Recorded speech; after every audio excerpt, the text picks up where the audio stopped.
Galera, ó, Império Romano 2. Lembra que o tema da prova vai ser Império Romano, tá? Então, se tiverem dúvidas, façam perguntas, participem da aula, tudo bem? A primeira parte, eu falei para vocês da monarquia e da república, e tem que lembrar que a república foi um período de enorme expansão militar, período de enorme expansão territorial de Roma, tá? Roma começa a invadir e cobrar impostos, sejam em forma de alimento, trigo, etc e tal, ou mesmo em forma de ouro, prata, outros produtos e tal. Os romanos vão enriquecer, vão virar um império. E a ideia de império tem que ficar claro para vocês que o império então é Roma controla uma série de territórios da África, da Ásia, da Europa por meio de impostos. Tudo bem? Agora, a gente está vendo que com a expansão militar vai haver um aumento muito grande do número de escravos. Então, à medida em que os povos são invadidos, os prisioneiros de guerra são transformados em escravos. Esse aumento de escravos está diretamente ligado ao empobrecimento dos plebeus. Os plebeus vão ficar pobres. Por quê? Mais pobres do que né? Porque a maior parte das terras não ia para os plebeus, ia para os patrícios e ia para os generais e seus apadrinhados. Os plebeus não tinham escravos e não tinham grana para comprar tanto escravo. Então, eles iam ficando pressionados e essa pressão acabou levando eles a serem expulsos das suas terras para as cidades. Lembra que os irmãos Graco tentaram fazer uma reforma agrária, tentaram resolver isso, mas foram mortos, porque o Senado, os patrícios, os mais ricos não deixaram ter uma reforma agrária em Roma naquela época. Bom, fortuna e terras para os patrícios e para os comerciantes. Esses caras, é óbvio, eles são farinha do mesmo saco, eles vão se autoajudar. Senador, magistrado, cônsul, militar, então os caras vão virar uma patota, eles vão virar uma elite romana, certo? Mas se alguém matar os patrícios, Hã? se alguém matar patrício e ficar com a riqueza dele, Vai ser torto.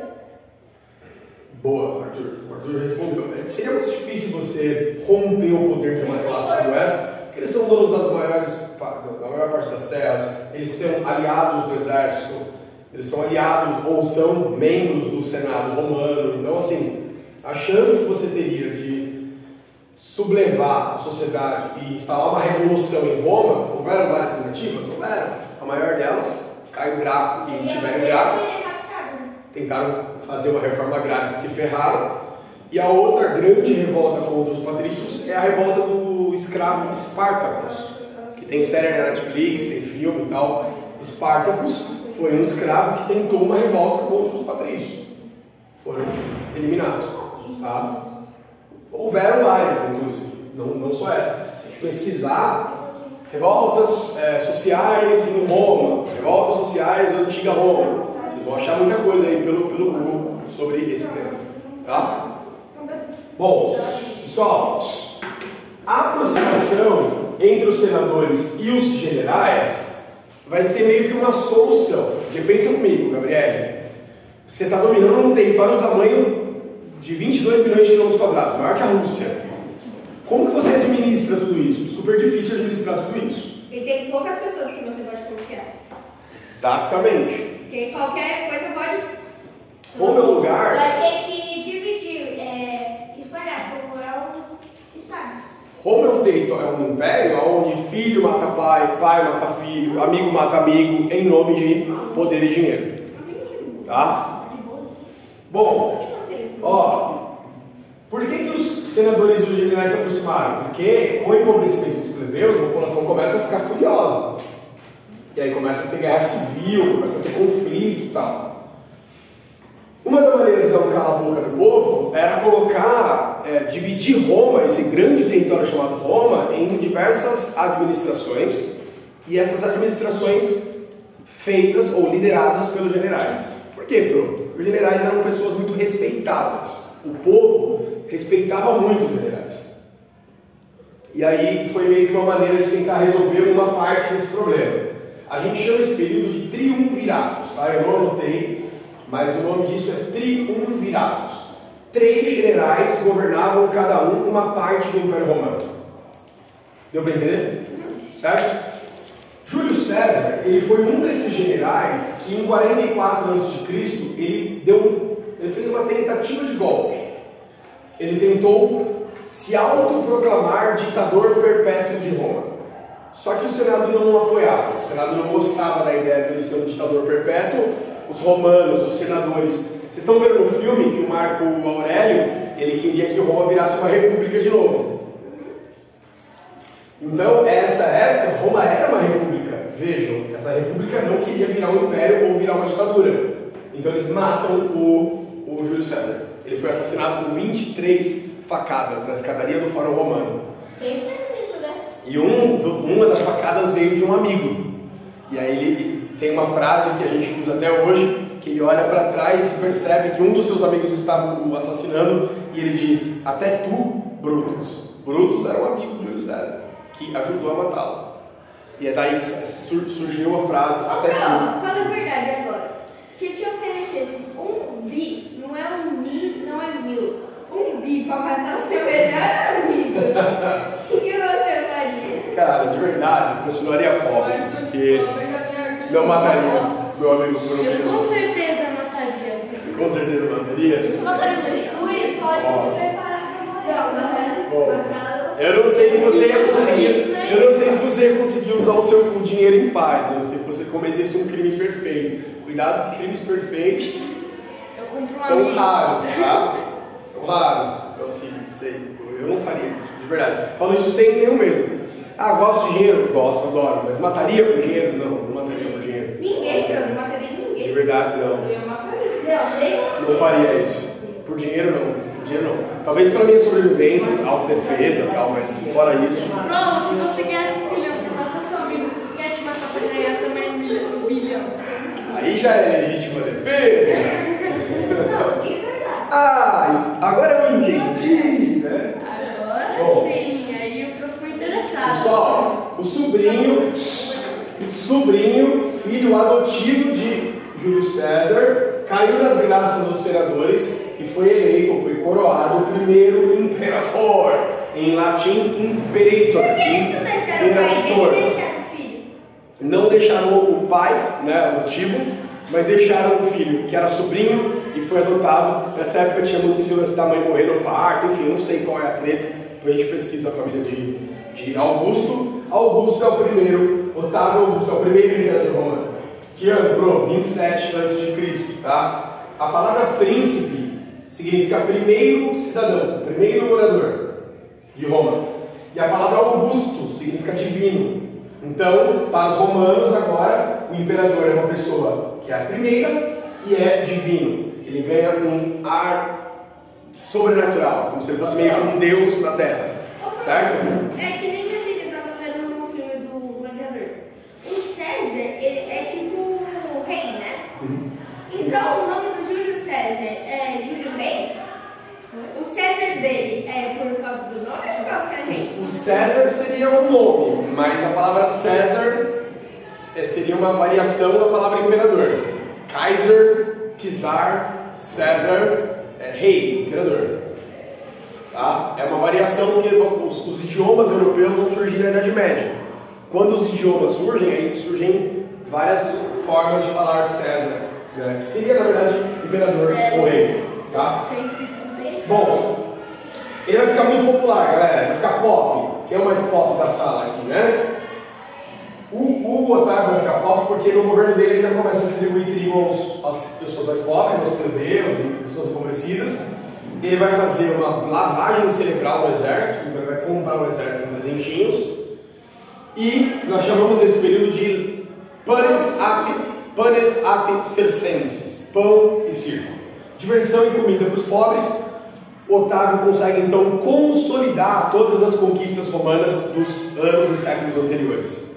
Conquistar tudo é uma coisa, dominar tudo e deixar tudo bonitinho funcionando É outra outra história, certo? Diversão entre aspas, né? Tem sempre algum grupo social revoltado contra você, povos rivais tentando te invadir, te matar, pessoas próximas de você tentando te matar por R$1 milhão, né, Lucas? Bom,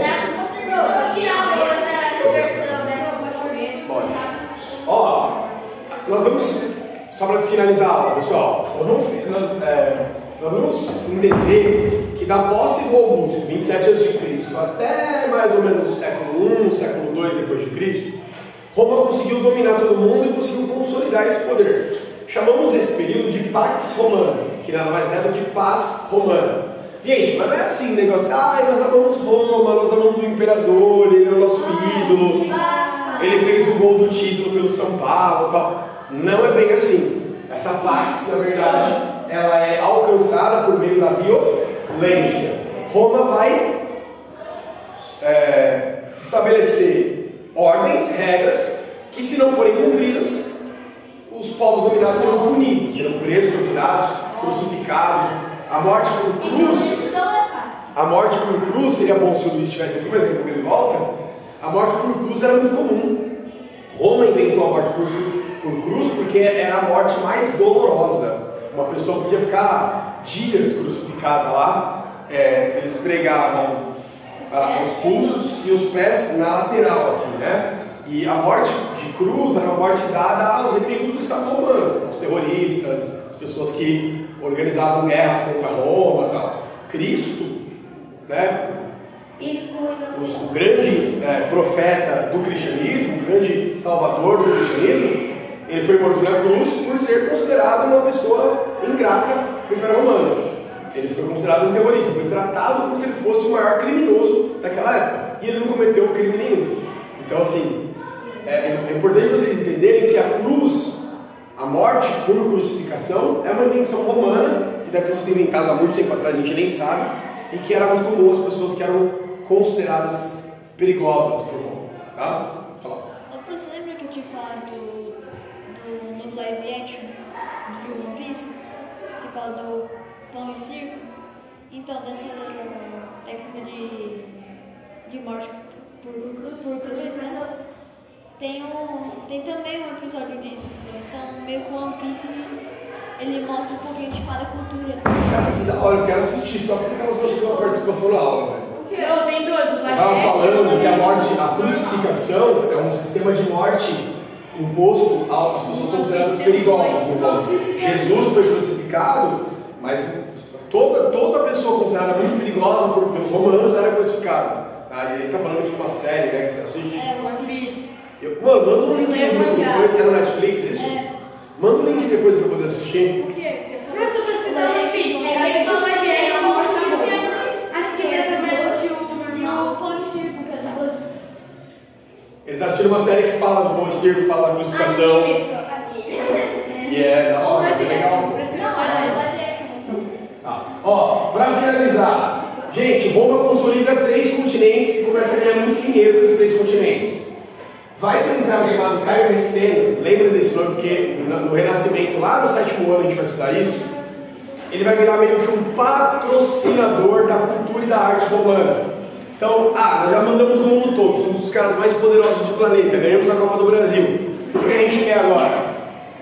Mostrar para os outros que a gente é bom. Então a gente vai fazer biblioteca, teatro, museu, exposição de arte, livros. Então agora os romanos vão criar condições para mostrar para o mundo todo que a cultura deles é melhor que a dos outros.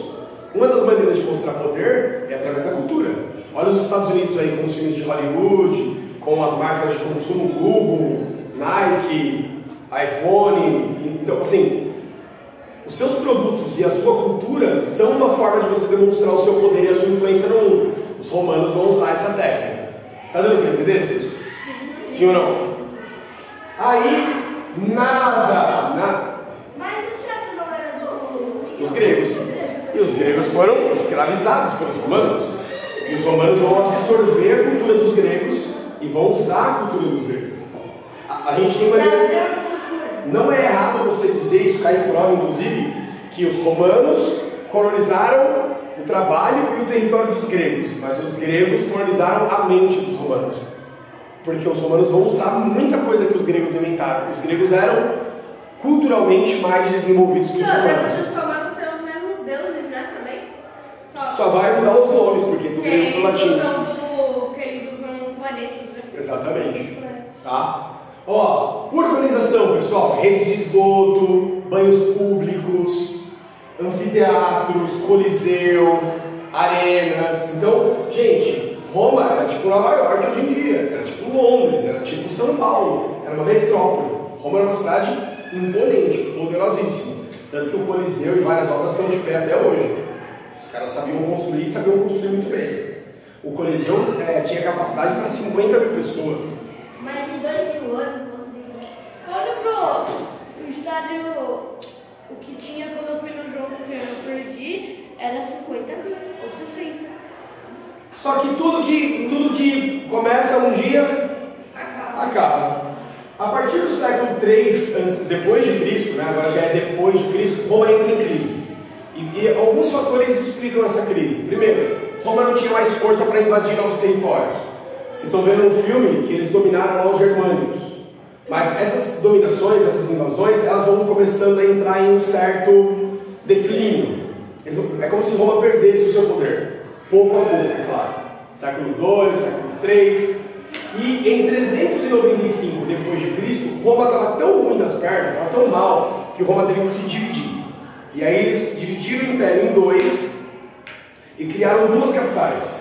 Roma, capital do Império Romano Ocidental, e Constantinopla, capital do Império Romano Oriental. Mas o Júlio César não faz essa 44 depois de Cristo? Antes disso. Tá, sim. Tá? Roma é um território que vai existir enquanto cidade, depois enquanto império, por quase 1000 anos. A gente diz que Roma é um dos maiores impérios da antiguidade. Certo? Gente, dividiu em dois porque tá ruim, não está conseguindo administrar. Os militares estão com muita dificuldade de cuidar das fronteiras. Povos rivais a Roma estão invadindo Roma. O filme vai mostrar alguma coisa, mas o filme está falando de uma época de Roma que Roma estava bombando. Então o filme não fala da crise de Roma, tá? E começa a faltar escravos. Opa! Começou a faltar escravo, afeta o quê? Economia. Não vai produzir mais o suficiente para abastecer o país. E aí começa a afetar a economia, gera inflação. O preço de tudo começa a ficar muito caro. Muitas pessoas começam a fugir de Roma porque não dava mais para viver em Roma. Era muito caro viver em Roma. Tudo era muito caro, tudo era muito difícil. Então, crise econômica. Em 2019. Religiões monoteístas. Professor, o que tem a ver religião com a crise de Roma? Tudo. Os judeus não adoram o imperador. Os cristãos não adoram o imperador. Os judeus adoram o Deus da Torá e os cristãos adoram Jesus, Deus do Espírito Santo. Só que os cristãos vão crescer muito nessa época. O apóstolo Paulo, os discípulos de Jesus, as cartas e tal. Os caras vão pregar o evangelho em Roma inteira. Resultado: o número de cristãos começa a superar o número de não cristãos. E os imperadores, rodam. Por quê? Porque os cristãos se negam a se prostrar diante do imperador. Os cristãos se prostrar diante do imperador é pecado. Eles não querem pecar. E sabe o que é mais interessante? O evangelho, ele faz muito mais sentido para os pobres do que para os ricos. E como a maioria da população romana era pobre, ou escravo, ou plebeu, Aí já estava feito. a galera fala: não, já que eu não tenho nada mesmo, eu quero esse Jesus aí, porque esse Jesus disse que vai me levar para o céu. Esse Jesus aí disse que vai perdoar meus pecados. Jesus aí disse que não haverá dor no paraíso. Então eu quero esse Jesus. Quando Jesus estava sendo crucificado, tinha dois ladrões. Um que duvidou de Jesus e o outro que se arrependeu dos seus pecados. E Jesus o perdoou imediatamente, antes de morrer, você lembra? E depois se ressuscitar. Ainda hoje estará comigo, disse Jesus, esse ladrão, que creu nele. Que um do lado ele fala assim: se for filho de Deus realmente, salve-o e salve a nós. Aí o outro falou: mas nós temos motivo para ser crucificado, esse homem não. Senhor, quando você estiver no céu, lembre de mim. Nossa, Arthur, esse cara lê Bíblia aqui nessa sala, hein, mano? Nossa, é muito bonito. Esse cara lê Bíblia aqui, hein? Bom, exército enfraquecido e o óbvio. Cuidado com o preconceito. Aqui nós temos a obrigação de fugir do eurocentrismo, de achar que a Europa é o centro e que os outros são ralezinhos, são selvagenzinhos. Por quê? Porque quando Roma toma a terra de todo mundo, a gente fala assim: a expansão romana, a expansão militar dos romanos, como se eles fossem os super-heróis da Terra. Só que quando Roma está numa situação difícil e que os outros povos começam a invadir Roma para tomar de volta o que perderam, os livros de história dizem invasões bárbaras. Os romanos estão sendo atacados pelos bárbaros. Bárbaros porque eles não falam latim, porque eles não falam grego, porque eles não têm a cultura romana. Mas isso é um preconceito que os europeus criaram desde sempre para dizer que eles são melhores que os outros. E nós devemos combater esse preconceito. Resumindo, invasões germânicas, britânicas e asiáticas, se tiver na apostila invasões bárbaras, tudo bem. Não vou ficar aqui dando uma de louco, falando, não, você não pode falar isso e tal. Mas eu quero dizer para vocês que isso é um preconceito histórico. Porque quando Roma invade a expansão militar, quando os outros invadem Roma, a invasão bárbara. O pior que às vezes não é nem. Não é invasão bárbara. O pior que às vezes a pessoa até está falando errado, não está invadindo, ela está